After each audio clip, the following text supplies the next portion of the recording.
lanona fa dia samy manao izay hafa ny isa tokantrano entina maranana ity taona 13 ity andraisana ihany koa ny taona vaovao 14 maro ihany koa ireo toeram-pilanonana izay karakara etsika ao amin'izay andro ny rapitso izay avaka tokoa ary ny famaranana izay taona izay ho an'ny antsinivon'ny Bisiblo Sonerana ho amin'ny rampitso efa tomomba ny fikarakarana ireo mpilanonana sisany mandrasana raha ny fanazavany ny mpikarakara.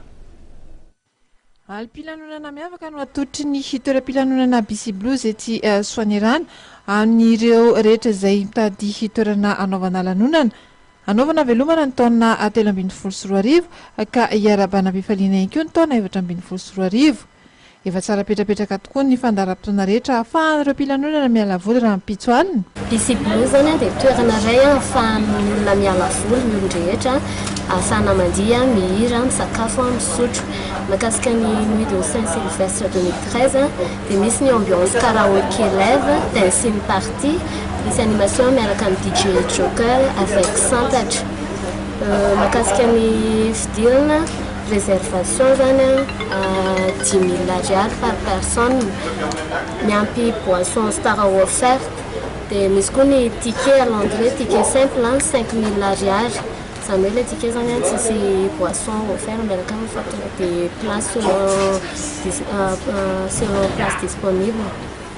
Dia ny sakafo misy menu complet, misy 2 entrées, terrine de foie gras avec feuille aux crevettes, résistance au choix, dinde à la malagasy ou henan-kisoa amala, dia dessert miaraka amin'ny salade de fruits.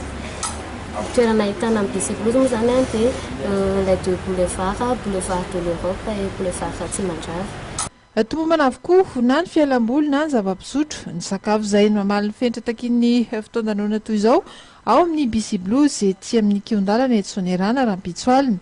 Larana 034 48 647 44 na ny 033 72 538 56 no ahafahana mamandrika toerana ho an'ireo rehetra izay liana amin'izany lanonana izany ka te hoe ny amin'ny Bisiblo ety Soanierana.